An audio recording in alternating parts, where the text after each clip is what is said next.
요한복음 1장 29절로 34절입니다.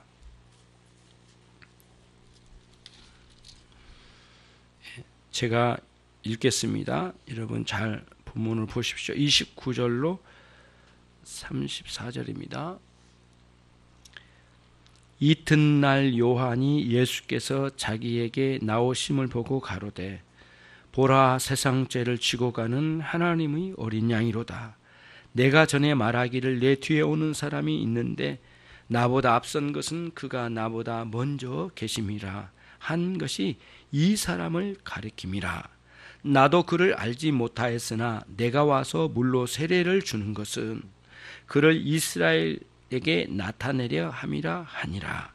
요한이 또 증거하여 가로되 내가 보매 성령이 비둘기같이 하늘로서 내려와서 그 위에 머물렀더라.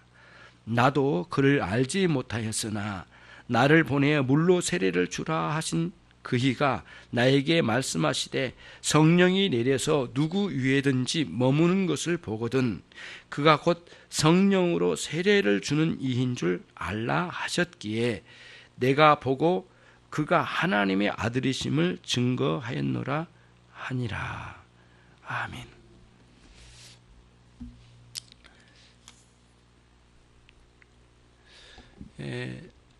그래도 날씨가 많이 좀 새로워졌죠. 좀 살맛 나시죠. 좀 거실에 앉아도 뭐 커피 한 잔도 좀 맛이 드는 것 같고, 너무 더울 때는 참들 힘들게 여름을 보내셨는데 드디어 가을이 왔습니다. 우리가 이제 오늘은 그 세례 요한에 특별히 그 예수님에 대한 예수님에 대해서 세례 요한이 어떻게 증거를 하고 있는가, 증언을 어떻게 하고 있는가 거든요. 항상 우리는 그 말씀에서 하나님을 만났던 사람들의 증언을 듣고 있는 겁니다. 많은 부분에서 때로는 하나님께서 직접적으로 말씀해 주시고요. 그래서 우리는 이제 오늘 이 말씀을 통해서 이제 예수님이 누구신가라고 하는 많은 의문점이 있고, 예수님께 다가가는 방식이 다양해요. 어떤 사람은 잘 살아보기 위해서 예수님 만나려고 하는 사람도 있대요. 우리 동네는 없는 모양인데 다른 동네는 있대요. 그래서 여러 종류의 사람이 있답니다. 어떤 사람은 사회를 개혁시키기 위해서, 어떤 사람은 도덕적으로 훌륭한 사람이 되기 위해서, 어떤 사람은 많이 칭찬받으면서 사람들에게 추앙받으면서 살고 싶은 마음에서 뭔가 좀 잘 된 사람이 되고 싶어서 예수님을 만나려고 한다는 거예요. 여러 가지 의도로 주님께 찾아와요. 그래서 지난주에 우리가 배웠던 내용 중에 그런 내용이 있습니다. 20절, 21절에 대충 유대인들도 그랬던가 봐요. 세례 요한이 워낙 놀랍게 사역을 이어가니까 유대인들에게는 큰 충격이었다고 그래요. 그래서 너무 큰 충격이 왔는데 이 430년 만에 처음으로 하나님이 보내주신 선지자가 광야에 외치는데, 그 외침의 소리 자체만이 아니라 그 내용 자체가 매우 날카롭고, 그래서 예리해서 사람들의 마음에 깊이 파고드는 강력한 메시지가 주어졌답니다. 사람들이 큰 충격을 먹고 많은 사람들이 구름대처럼 몰려들어갔는데, 세례 요한의 한마디에 유대 나라가 이렇게 휘청휘청할 정도로 큰 세력을 이루어가는 엄청난 군중을 데리고 이렇게 사역을 해나가는 그런 역사를 이루었답니다. 그래서 유대인들의 마음에는 특히 로마의 지배를 당하는 것이고 어려운 상황에 있고 많은 노예 생활 같은 생활을 계속 이어가고 있기 때문에 이 조국을 해방시켜줄 메시아가 오시지 않으면 견딜 수 없다고 하는 아우성치는 일들이 세상에 많았어요. 그래서 예루살렘에서 종교 지도자들을 뽑아가지고 위원회를 구성해가지고 세례 요한이 진짜 메시아인지, 우리가 기다린 메시아인지, 엘리야 선지자와 같은 사람인지 우리 한번 현장 조사를 한번 해보자.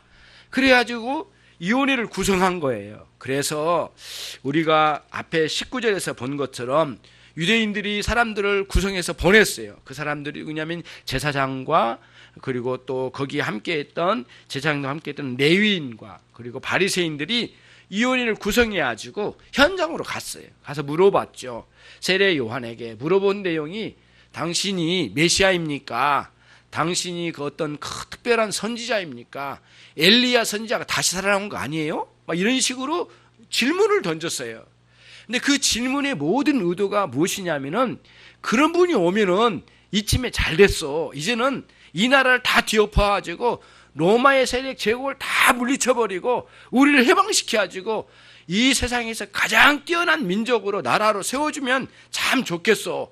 때가 참 잘 됐으니까 당신이 맞소 안 맞소 이런 질문이었어요.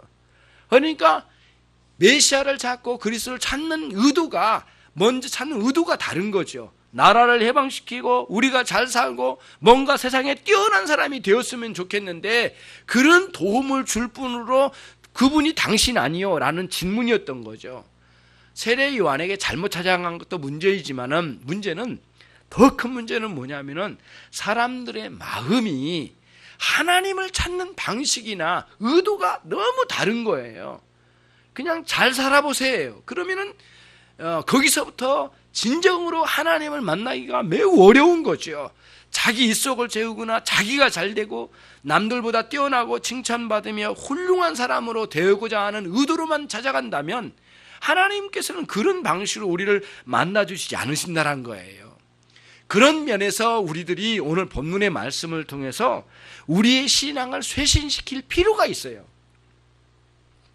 세례 요한은 오늘 우리에게 예수님을 소개합니다.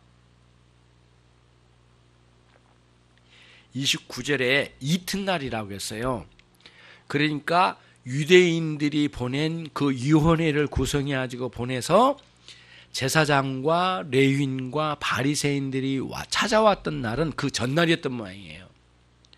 그러나 예수님에게 그 세례 요한이 세례를 베푼 것과 예수님께서 세례를 받으시고 40일 금식하시고 그리고는 사단의 시험을 받으신 것을 다 이기시고 영광스러운 모습으로 다시 세례 요한 앞에 등장하신 거예요. 예수님께서. 그때가 지금 29절입니다. 그러니까 어제 물었던 사람들의 그 물음과 대답하는 것은 어제였고 예수님께서 40, 50일, 60일 만에 다시 찾아오신 것 같아요. 아무래도. 왜냐하면 40일 금식기도가 있었고 그 사이에 사단에게 시험 받으시고 그러니까 최소한 40일이고 시험받은 기간이 있다고 해서 40일, 50일, 60일 대략 한두 달 이상은 충분히 넘었을 거예요. 그 사이에 예수님께서 다시 세례 요한에게 등장하신 거예요. 그때의 예수님을 향해서 이제 사람들에게 소개를 한 겁니다. 군중들이 많이 왔지 않습니까? 요단강 강가에 많은 사람들이 찾아왔어요. 구름대처럼 왔는데 그들에게 막 부르짖는 거예요. 보라, 저분을 보라. 저분은 하나님이 보내신 세상죄를 지고 가는 하나님이 보내신 어린 양이로시다. 어린 양이시다. 그러면 보아라. 이게 집중시킨 거죠. 사람들은 세례 요한에게 많이 현혹됐거든요. 많은 사람들이 세례 요한이 혹시 그런 거 아닌가. 그래서 관심을 많이 두고 모든 사람의 관심이 세례 요한에게 집중됐어요. 그런 모든 것을 걷어낸 거죠. 새벽이 지나 아침이 되면 그렇게 많이 떠있던 별빛이 다 사라지고 오로지 태양빛으로만 환하게 밝아지듯이 예수님 한 분 오시니까 세례 요한에 대한 관심이 모두 사라지게 하시고 오로지 그리스도께만 집중하도록 세례 요한이 굉장히 기발한 방식으로 이렇게 예수님을 소개한 장면이 나옵니다. 29절로 오늘은 34절의 말씀을 같이 읽었습니다. 제가 읽어드렸습니다. 보시면 핵심은 두 가지입니다. 앞부분의 29절 같이 한번 읽어볼까요? 이튿날 요한이 예수께서 자기에게 나오심을 보고 가로되 보라 세상 죄를 지고 가는 하나님의 어린 양이로다. 그리고는 30절 1, 2, 3절이 있거든요. 거기는 보충적으로 예수님에 대해서 설명을 더한 것이죠. 뭐라고 더했느냐 하면은 예수님은 세례 요한보다 먼저 나신 분이다. 먼저 계신 분이시다. 그렇게 선제성이에요. 그러니까 예수님의 영원하심에 대해서 영원하신 분이 지금 여기 오셨다, 사람의 몸을 입고 오셨다, 그런 의미가 되겠고, 그리고 물 세례를 주는 것은 이스라엘 가운데 예수님을 나타내기 위함이란 것이고, 32절에서도 예수님에게 세례를 언젠가 몇 달 전에, 이제 한두 달 전에 베풀었는데 예수님 위에 성령이 임하셨다, 비둘기처럼 머무시는 것을 보았다라고 이렇게 표현을 하고 있는 거죠. 그래서 예수님에 대한 쭉 증거를 하고 마지막 34절에는 아주 확고하게 이 부분에서 정리를 해나갑니다. 34절을 같이 읽겠습니다. 내가 보고 그가 하나님의 아들이심을 증거하였노라 하니라. 예수님은 어린 양으로, 하나님의 어린 양이라고 소개됐는데 바로 이어서 예수님은 참으로 하나님의 아들이시다는 거예요. 이런 증거를 해서 큰 맥락을 이루어가요. 그러면 오늘은 저는 29절 중심으로만 말씀을 드리고자 합니다. 오늘의 주제는 하나님의 어린 양입니다.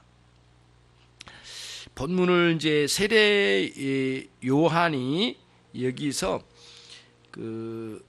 증거하고 있는 내용의 의미를 잘 생각해 볼 필요가 있어요. 사람들의 관심은 자기가 잘 살고 나라가 해방되고 각각 행복하게 사는 데에 집중되어 있습니다. 그래서 유대인들이 보낸 그 제사장들과 레위인과 바리새인들도 찾아와서 묻는 것은, 의도가 메시아시라면, 그리스도시라면 빨리 우리의 임금으로 등장을 하셔서 이 나라를 다 쓸어버리고, 로마의 병사를 다 쓸어버리고 세계에서 가장 으뜸가는 나라로 세워주셔서 영광스러운 이스라엘을 만들어 줍사 하는 의도에서 질문한 겁니다. 그러니까 의도가 거기에 깔려 있는 거예요. 그러니까 대부분의 유대인들의 마음에는 진정으로 세례 요한 앞에 나와서 회개하여 죄사함의 은총을 얻기보다는 기본적으로 사람들의 깔고 있는 것은 자기 문제예요. 자기가 잘 되고 자기가 영광스럽게 되고 나라가 풍성하게 되고 해방되는, 거기에 육적인 욕심에 이끌린 그런 의도를 가지고 메시아를 찾고 있었다는 거예요. 이게 이제 앞에 20절로 21절 내용의 주 내용이고요. 그러면서 세례 요한이 누구냐고 질문했지만 그 밑바닥에는 결국에는 세례 요한이 혹시 그런 위대한 선지자라면 이 나라를 다 새롭게 만들어 달라고 하는 의도를 가지고 세례 요한에게 접근했다는 거예요. 그런데 정작 예수님이 오셨을 때 예수님을 소개하는 현장에서 막상 소개하실 때는 정반대로 소개하신다는 거예요. 그게 오늘 본문의 핵심이에요. 완전히 반대로 가요. 너무 충격적일 정도로 반대로 가는 내용이에요. 보시면 예수님이 하나님의 어린 양이래요. 하나님의 어린 양이라고 하는 것은 유대인들에게 있어서는 참 약한 존재거든요. 어린 양이란 존재는 뭐 왕처럼 크게 일어나서 엄청난 권력으로 나라를 다스리고 세계를 정복하는 그런 왕으로 오실 거라고 하는 이스라엘 백성들의 꿈과는 정반대로 소개가 되고 있다는 거예요. 어린 양으로 소개를 하고 있어요. 우리들은 어린 양 하면, 양은 뭐 이렇게 털도 깎아서 팔고 젖을 짜서 팔기도 하고 우유를 짜서 팔기도 하고 이렇게 해서 뭔가를 고기를 해서 좀 팔기도 하고 뭐 그런 의미를 많이 생각할 줄도 몰라요. 그러나 유대인들 입장에서는 어린 양의 개념은 좀 달라요. 항상 가슴 아픔이 있어요. 왜냐하면은 이 어린 양을 길러서 내 죄를 대신하여서 죽을 요량을 하고 이 제물을, 이 어린 양을 하나님께 바치거든요. 그러니까 가장 소중하고 가장 아꼈던 양을 바쳐요. 그냥 아무렇게나 돌아다니는 양이 아닙니다. 가장 소중한 양이에요. 그래서 흠이 없는 어린 양으로 제물을 바쳤던 거, 이스라엘 백성들은. 예, 그런 의미가 항상 이스라엘 백성은 다 잠겨 있어요. 그래서 어린 양을 볼 때마다 하나님께 제물로 바치는 것이 가장 우선적인 개념이에요. 이걸 팔아가지고 고기를 남겨서 뭐 먹기도 하고 팔아서 돈을 남긴다, 막 그런 개념보다는 이 양을 잘 잘 길러가지고 제사장 앞에 끌고 가 제물로 바쳐드릴 때에 우리 가정의 죄악을 용서하신 하나님의 은혜를 입고자 하는 열망이 가장 앞서기 때문에 예수님에 대한 소개를 해달라고 하고, 예수님 당신이 예수님이냐, 그래서 예수님이 누구다 이렇게 소개까지 해놓고는 막상 주님 오시니까 어린 양이라고 하니까는 굉장한 충격이죠. 정반대로 간 거거든요. 그러니까 예수님에게는 직분이 3직이 있으셨어요. 우리가 신학적으로 보면 처음에는 예수님은 왕으로 오신 분이에요. 그리고 예수님은 선지자로 오신 분이잖아요. 그리고 마지막으로 예수님은 제사장으로 오신 분이에요. 왕, 선지자, 제사장직이에요. 사람들은 예수님이 빨리 왕직으로 크게 드러나 보여주시길 원했던 것 같아요. 왕으로 빨리 오셔서 다 정복하고 이렇게 오신 것을 기대했던 것 같아요. 그런데 세례 요한은 정반대로 제사장이신 예수님을 소개하고 있어요. 그 제사장 직분을 소개하면서 자신이 어린 양처럼 제물이 되어서 제사장직을 감당할 분으로 소개하니까 더 기가 막힌 거예요. 이게 맞지 않는 거예요. 세례 요한의 의도가 뭐냐 이거예요. 여러분과 제가 오늘날 또 기독교의 세계에 들어와서 뭔가 신앙생활을 하면서 여러 가지 생각들을 하면서 왜 내 인생은 이렇게 안 풀리나, 나는 왜 이렇게 어려움이 있는가, 그 다음에 이 슬픈 일은 어떻게 감당해야 되나, 많은 어려움이 있고, 심지어는 그것뿐만이 아니라 내가 우리 집은 조금 더 부자가 되었으면 좋겠는데, 우리 집은 남들보다 더 훌륭하게 살았으면 좋겠는데, 대충 기독교의 신앙으로 접근해 들어올 때 자기 입장, 자기 가정의 입장, 자기 잘되고 자기가 융성하게 일어나고 자기 번영에다가 초점을 맞추는 것으로 기독교의 신앙생활을 하려고 한다는 거예요. 이게 유대인들도 그랬고 우리도 그런다는 거예요. 오늘날 또 세례 요한은 그게 잘못됐다는 거예요. 예. 예수님은 그렇게 복을 안 주신 분도 아니고 우리 훌륭하게 이끌어 가신 분이 그렇게 이끌어가지 않으신 분도 아니란 거예요. 그분은 우리를 굉장히 훌륭하게 이끌어 가시고 번영을 이루신 분도 우리 주님이신데, 세례 요한은 순서가 달랐다는 거예요. 순서가. 그거를 여기서 이야기한 겁니다. 유대인들의 관심을 전혀 반대로 해서 제일 먼저 뭐냐면 어린 양으로 소개하면서 결국에는 어린 양을 바칠 때마다 자신 안에 있는 부끄러운 죄를 회개할 요량으로 하나님께 엎드렸다는 거예요. 그러니까 우리의 신앙의 첫 출발은 어린 양 대신 그리스도를 만나야 된다는 거죠. 나의 죄를 모두 짊어지고 가실 어린 양 대신 예수 그리스도를 만나 우리의 신앙이 그렇게 출발해야 된다는 거예요. 여러분의 신앙생활, 예배의 시작, 기도의 시작, 무슨 모든 신앙생활의 활동의 시작에는 제일 먼저 어린 양 대신 그리스도를 만남이 첫 출발이에요. 그게 커다란 비밀이라는 거예요. 이게 세례 요한이 강력하게 우리에게 전해준 게 그거예요. 기도할 때에도 우리는 먼저 이거 주십시오, 저거 주십시오 이런 식으로 막 나가는 기도가 아니에요. 예. 그렇게 막갑하시기에 기도는 기도가 아니란 말이에요. 참된 기도는 뭐냐면은 나의 죄를 어린 양께서 짊어지고 가신 것을 믿고 내가 부끄러운 것이 있는 것을 꺼내놓고 솔직하게 도설하여 회개로부터 시작하는 게 기도거든요. 예. 예배할 때도 마찬가지예요. 여러분들 예배당에 올 때 처음 오실 때 어떤 마음으로 오십니까? 예. 누구를 만나려고 온 겁니까? 물론 하나님을 만나러 왔죠. 제일 먼저 어린 양 대신 그리스도의 우리 죄를 짊어지고 가신 것에 대한 확신을 가지고 한 주간도 부끄러웠던 것도 있지만 감사한 것도 있고, 그래서 감사할 것도 감사하고 찬양하지만 동시에 우리의 부끄러움을 내어놓고 용서의 은혜를 하나님께 구하면서 하나님께 나가는 거예요.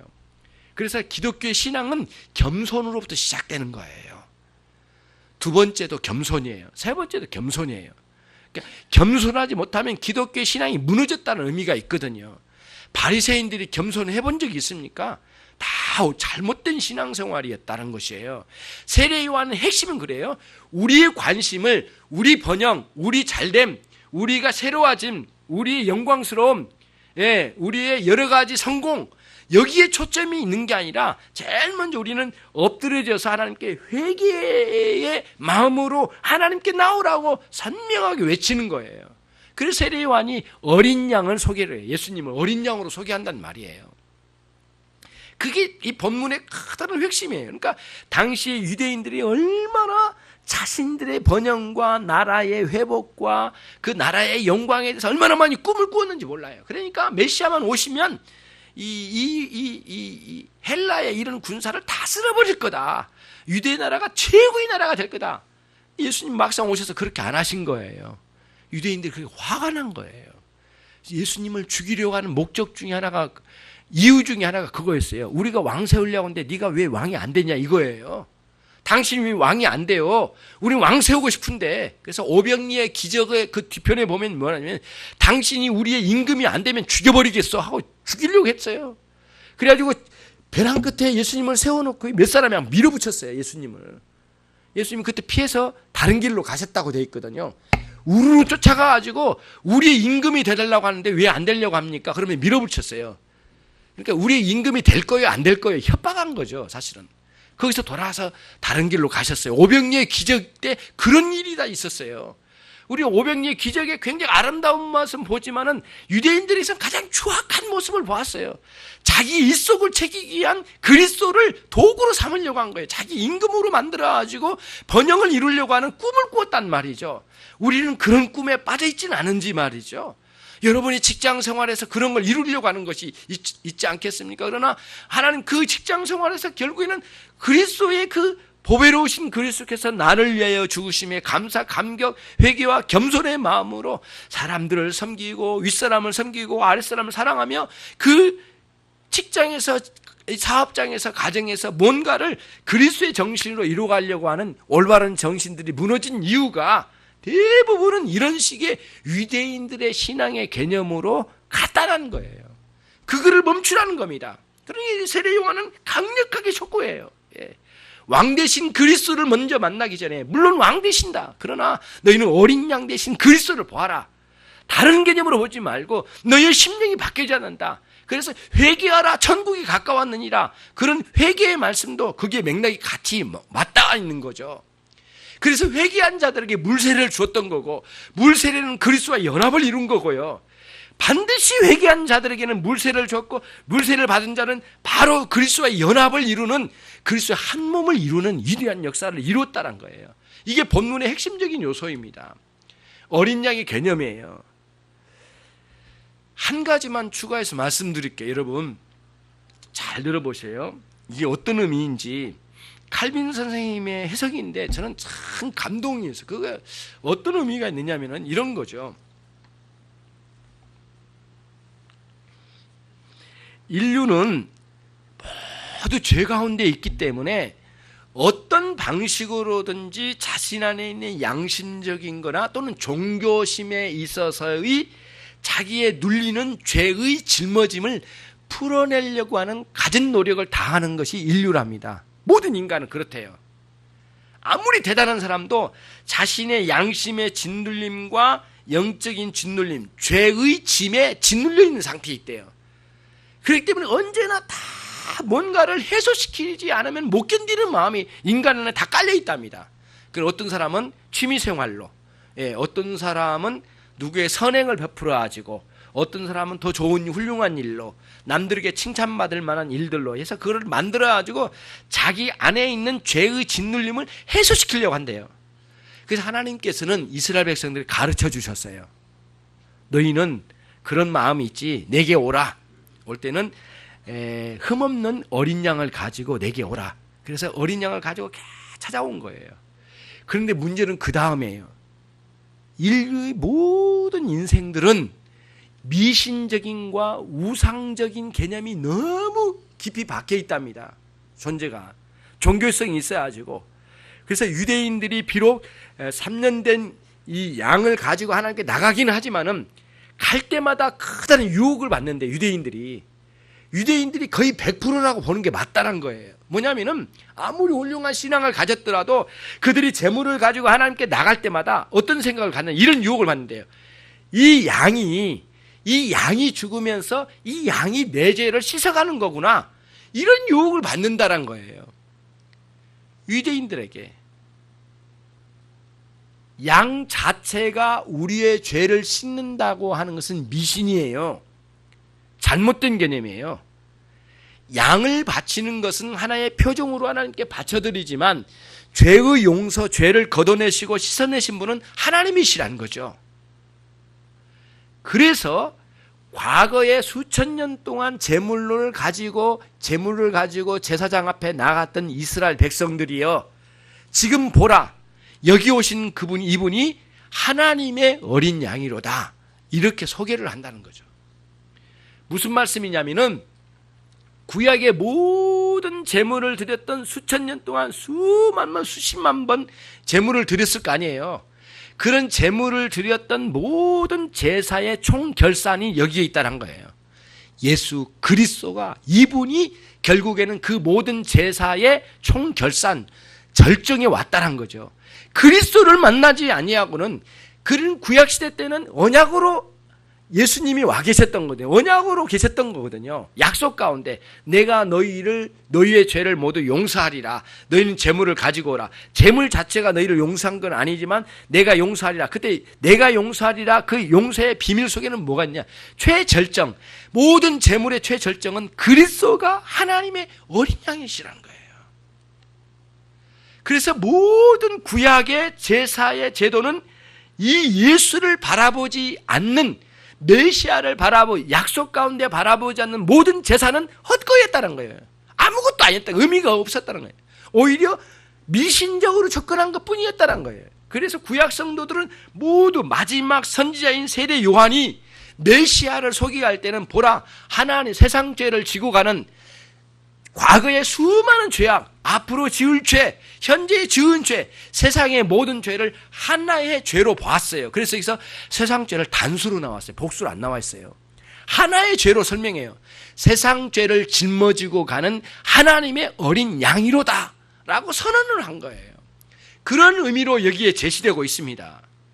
그러니까 여러분, 우리의 죄 눌림의 모든 해결은 그리스도 외에는 어떤 존재도 이룰 수 없다라는 것에 방점을 찍는 거예요. 이 본문이. 구약의 모든 성도는 제물을 수만 번 가지고 왔지만 결국은 그리스도를 신뢰하고 믿는 믿음이 없이, 언젠가는 오시게 될 메시아를 믿는 믿음 없이 드린 사람들은 참된 제사가 아니었다는 거예요. 그래서 구약의 모든 참된 신자들은 그 어린 양에 대한 개념을 가지고 있었어요. 그래서 실제적으로 보면은 아브라함이 자기의 아들을 바치라고 하신 하나님의 명령에 따라서 3박 4일 동안 걸어서 올라갔지 않습니까? 제물은 자기 아들이에요. 그런데 하나님은 거기에서 뭘 노리시고 그렇게 아브라함에게 고통을 주셨을까에 의문점이 많이 들거든요. 뭐를 거기서 보여줬습니까? 이런 거예요. 아들을 바치라는 것은 있을 수 없는 일이죠.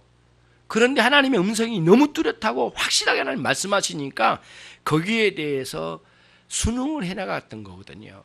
그런데 문제는 하나님은 어린 양을 예비하고 계셨어요. 그래서 그때 어린 양하고 지금 어린 양이 용어가 같은 맥락을 가지고 있어요. 그게 하나의 또 다른 핵심적인 요소이고요. 그 외에 수많은 어린 양에 대한 계시된 내용들이 구약에 계속 진행했어요. 그래서 제물의 총 결산은 어린 양으로 보았던 거예요. 물론 제물은 염소로도 드리고 소로도 드리고 이렇게 드렸지 않습니까? 심지어는 비둘기로도 드렸거든요. 근데 여기서 양이라고 하는 것은 대유법적인 면이 있어요. 경험적으로 비슷한 것을 하나로 묶어서 하나를 칭하면 전체를 칭하는 대유법적인 방법으로 칭한 거니 그건 오해될 건 없고요. 어린 양이라고 주님을 명칭을 붙인 거예요. 그래서 예수님을 소개한 거죠.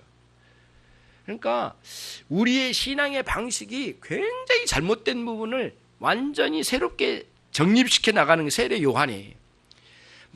많은 사람들이 다른 의도를 가지고 자기의 번영과 자기의 잘남과 자기의 성취를 위한 기독교 접근을 모두 폐기시키고 결국에는 그리스도 앞에 무릎을 꿇고 자신의 죄를 회개하여 용서의 은혜를 입고 물세례를 받으라고 하는 명하는 세례 요한의 외침, 회개하라 천국이 가까웠느니라, 그 설교와 예수 그리스도의 어린 양이라고 하는 이 메시지와 맥락이 같이 맞닿아 있는 거예요.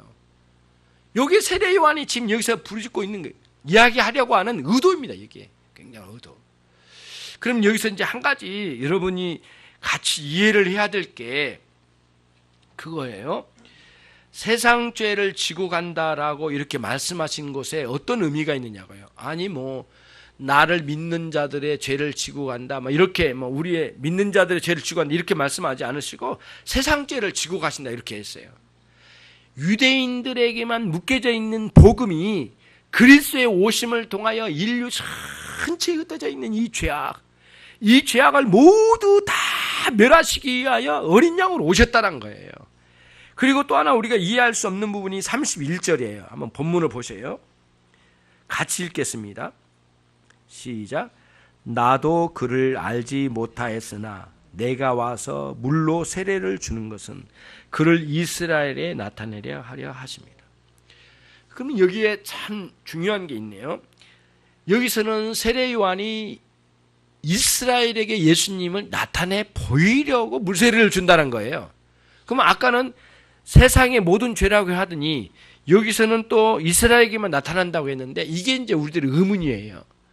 여기서 육적인 이스라엘이 아니라 이방 사람이든 유대나라 사람이든 새롭게 그리스도 안에서 거듭나 구원받은 새로운 민족이에요. 새로운 민족이 탄생한 거예요. 그게 뭐냐면 그리스도를 중심으로 탄생한 민족이라고 보는 거거든요. 새로운 민족이에요. 구원받은 백성들이죠. 그 사람들이 진정한 이스라엘이에요. 그들에게 나타내기 위하여 물세례를 준다는 말씀이에요. 그러면 전체적으로 이 본문이 어느 정도는 이해가 되어져 가고 있거든요. 여러분과 제가 오늘 여러 가지 방식으로 신앙생활을 하면서 오늘 여기까지 이제 왔지만 여러분과 제가 간절히 하나님께서 여러분을 향하여 바라신 것이 무엇인가를 세례 요한을 통해서 이렇게 우리에게 제시하고 있는데요. 정말 사람들은 겸비하게 자신이 낮아지지 않는 이유가 있어요. 그건 뭐냐면은 자신이 죄인이라는 것을 모르는 거예요. 그런데 또 기가 막힌 일은 또 하나 있어요. 예수님 믿고 나서 용서의 은혜를 받았으니까 나는 죄가 없다고 생각하는 기독교인들이에요. 근데 별반 다르지 않은 거예요, 이게. 그러니까 그 교만한 것은 이전 사람이나 이후 사람이나 별반 다르지 않아요. 그러니까 겸비하게 내려가지를 않는 거예요. 기독교인이라고 한 사람들이 결국에는 내가 구원받아 하나님의 나라의 백성이 됐으니까 나는 이미 죄를 용서받은 사람 아닌가라고 하는 어렴풋한 그 개념 하나 붙들고 막 살아가는 거죠. 자신은 용서받은 죄인이라는 인식을 안 가지고요. 겸비하게 엎드려 용서의 은혜를 구하기보다는 뭔가는 이미 내가 용서받은 것을 성취했으니까 이후에 또다시 뭔가를 이루어주는 기독교 신앙생활이 있지 않을까라고 하는 의도를 가지고 주님 앞에 나간다는 거예요. 그거는 없어요. 그런 꿈도 꾸지 마세요. 그런 건 없으니까.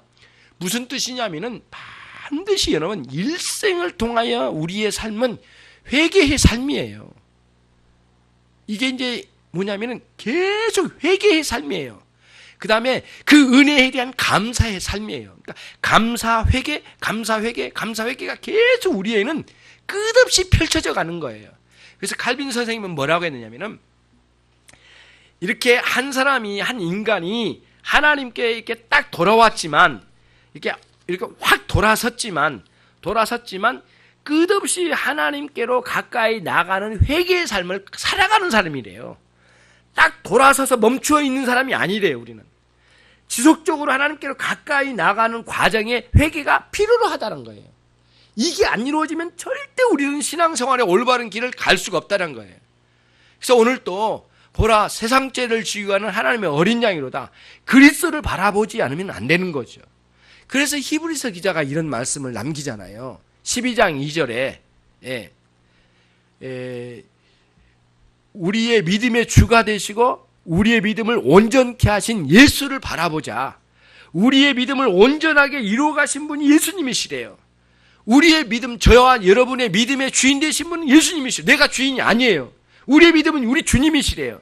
믿음의 주인이 주님이시고 내 믿음을 온전하게 만들어 가신 분도 주님이세요. 그런데 우리는 내 자신을 바라보거나 내 형편을 바라보거나 내 상황을 바라본 게 그리스도를 바라본 대로 나가야 된다는 거예요. 너무 많이 내가 신앙생활 한 거, 나 이 정도 한 거, 나 이만큼 한 거, 뿌듯함, 그리고 자랑스러움, 사람들에게 칭찬받음, 사람들의 추앙, 여기에 집중된 거예요. 그걸 걷어내야 된다는 거예요. 세례요한은 지금 그런 의도로 말하고 있는 거예요. 그런 걸 다 걷어내라는 거예요. 예. 그래서 그 전에도 말했잖아요. 높은 산을 허물고 이사야서 40장의 말씀을 인용해가지고 23절에다가 붙였잖아요. 그래가지고 주의 길을 곧게 하라 광야에 외치는 자의 소리로다. 주의 길을 곧게 하는 게 높은 산을 허물고 낮은 언덕을 다 털어서 길을 방 뚫어야 된다는 거예요. 왜 뚫어요? 주님이 내게 오시도록. 그 산과 언덕과 계곡은 뭐예요? 여러분과 제가 이뤘다고 생각하는 산이에요. 나 이 정도 잘 산다고 하는 자부심을 가지고 있는 산이에요. 예. 나 이 정도 20년 동안 신앙생활한 이런 전통이 있는 역사와 전통을 자랑하는 이런 신앙이 있는 나를 봐라. 나 안수집사, 나 권사, 나 장로, 나 목사 이 정도면 대단한 사람 아니냐라고 하는 이런 산을 다 허물어내야 된다는 거 이게. 허물어지질 않아요. 사람들은 허물지 않아요. 결코 허물질 않아요. 세례요한은 그 허물지 않으면 안 된다는 거예요. 그러니까 세례요한과 우리와 부딪히는 거예요. 지금 자꾸 우리의 생각, 의도와 세례요한이 전하는 것과 부딪히는 거예요. 이 4번, 네 번째 복음서와 우리 사이에 부딪힘이 계속 일어나는 슬픈 일 아니겠어요? 그러면은 언제 요한복음 네 번째 복음인 요한복음이 우리 앞에 무릎을 꿇겠습니까? 예? 언제 요한복음이 우리 앞에 무릎을 꿇고 싹싹 빌까요? 있을 수 없는 일이거든. 요한복음은 그럴 일도 없어요. 그러지 않을 것 같아요. 주님 오신 날까 영원토록 요한복음은 거기에 그대로 있을 것 같아요. 당신 말이 맞소. 그리고 세례 요한의 말이 틀리고 허물긴 뭘 허물어요. 그냥 넘어오라고 하세요. 산. 예, 계곡을 건너서 오시라고 하세요. 그렇게 하지 않는다는 거예요. 신앙의 원리가 거기에 있어요. 그래서 여러분과 비록 구원받아 20, 30년 동안 신앙생활을 해왔지만 날마다 그리스도가 내 인생 가운데, 내 마음 가운데, 내 영혼 가운데 찾아오시도록 길을 내는 작업은 겸비하게 내 죄를 토설하고 회개하여 용서의 은혜를 얻으며 끊임없이 만나는 거예요. 그래서 반드시 기도해도 회개가 먼저 가야 돼요. 죄의 용서를 비는 마음이 먼저 들어가야 돼요. 모든 기도가 그래요. 예배도 마찬가지예요. 예배도. 먼저 한 주간의 부끄러움을 용서하시기를 간절히 호소하고, 한 주간의 삶이 아니에요. 오랫동안 계속 묻어있는 죄악이 많잖아요. 왜 그렇게 욕설들을 많이 해요? 왜 이렇게 입이 더러워요? 왜 이렇게 성질을 부려요? 사람들에게 악이 막 충만해요. 이런 것들을 다 제거해 나가는 거예요. 너무너무 부끄러움이 우리에게 많거든요. 허물어내라는 거예요. 길을 내고 그리스도께서 내 안에 오셔서 마음껏 역사하셔서, 왜냐하면 주님은 내 믿음의 주인 되시니까, 내가 주인이 아니니까 그분이 내 안에 오셔서 사시는 거니까, 갈라디아서 2장 20절 말씀처럼 나는 죽고 그리스도 사시니까. 그런 의미로 기독교 신앙생활을 새롭게 시작해야 된다는 것이에요. 그 의미가 물세례를 주는 의미예요. 세례 요한의 외침이에요. 이 전체의 내용이 지금 그런 흐름이거든요. 여러분과 제가 이제는 신앙생활에 커다란 전환을 가져야 될 때가 되었습니다. 주님 오셨습니다. 우리 메시아이신 그리스도께서 여기 오셨습니다. 이제 그분을 바라보십시다. 그냥 막 다스리는 주님이 아니에요. 먼저 내 죄를 짊어지고 가신 어린 양으로 오신 그분에 대한 영광스러운 찬양이 넘치는 우리들이 돼야 돼요. 제가 이어서 붙여 말씀을 드릴게요. 어린 양이란 용어는 성경 전체에 지속적으로 있나요? 굉장히 충격적인 거는 뭐냐면, 어린 양이란 용어가 요한계시록에 가장 많이 있어요. 예, 어느 책보다 가장 많이 뚜렷하게 기록된 게 어린 양이, 이 하나님의 어린 양이라고 요한계시록에 많이 있어요. 요한계시록 어떻게까지 표현되냐면은, 어린 양 되신 그분이 왕좌에 앉아 계신다, 그렇게 되어 있어요. 그 무슨 뜻이냐면은, 예수님은 세상을 권력으로, 정치로 사람을 죽이고 민족을 파멸시켜 가지고 왕이 되신 분이 아니에요. 예수님의 왕은 사단의 세력을 무너뜨리고 우리에게 있는 죄를 걷어내시고 인류의 죄를 다 소멸시키시고 죄를 이기시고 사망을 이기신 그 왕권을 가지고 권좌에 앉으셨다는 뜻이에요. 그래서 하나님의 어린 양이 왕좌에 앉으셨다는 뜻이에요. 이게 요한이 기록한 전체의 맥락이에요.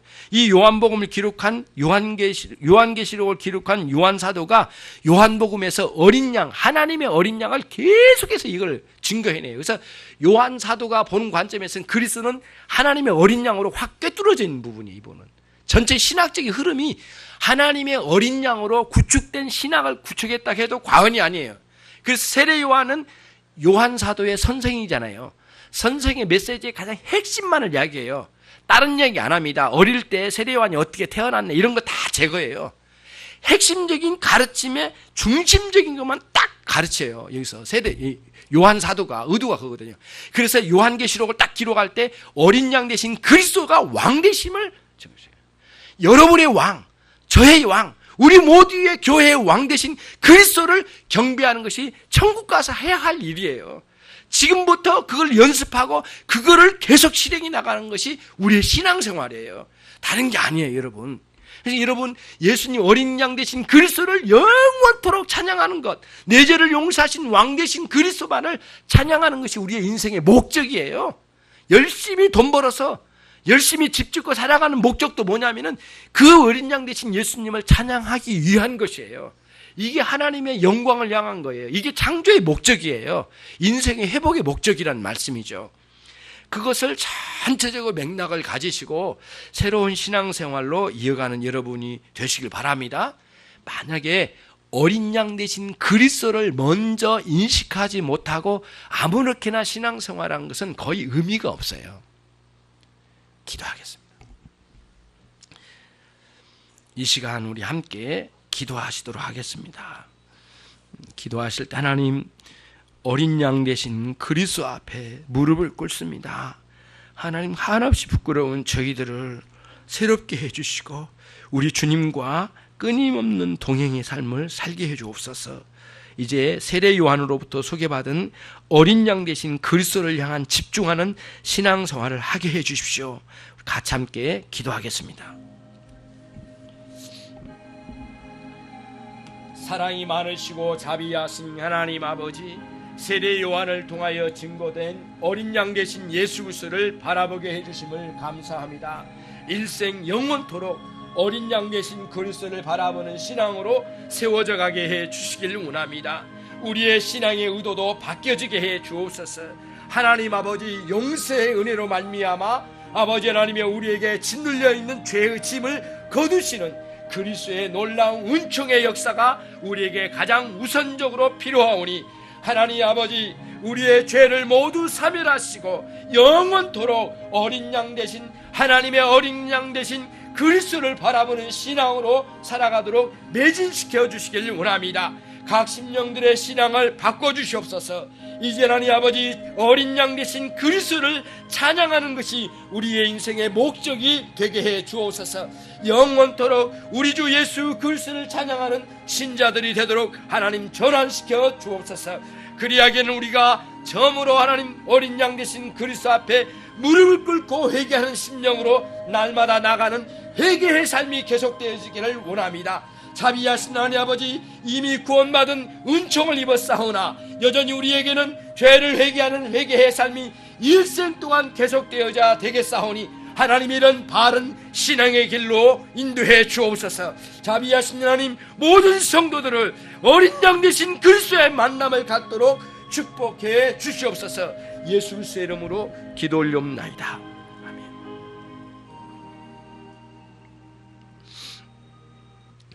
찬양단 앞으로 오십시오. 사랑이 많으시고 자비하신 하나님 아버지, 주님 앞에 어린 양 되신 그리스도를 소개받고 어린 양 되신 그리스도 앞에 무릎을 꿇고 그리스도를 바라보는 참된 신앙으로 안내했습니다. 하나님, 이 시간 말씀을 듣고 스스로 돌아보게 해 주옵소서. 우리가 우리 자신만을 향한 신앙생활로 매몰되지는 않았는지 하나님 돌아서 우리의 눈길을 돌려서 세례 요한도 아니고 설교자도 아니고 교회도 아니고 교회의 주인 되신 어린 양 되신 그리스도께로 우리의 눈길을 향하게 해 주옵소서. 우리의 영혼의 시선을 오로지 그리스도를 향하여 응시하는 모든 신자들로 세워주시기를 소원합니다. 예수 그리스도의 이름으로 기도 올리옵나이다. 아멘.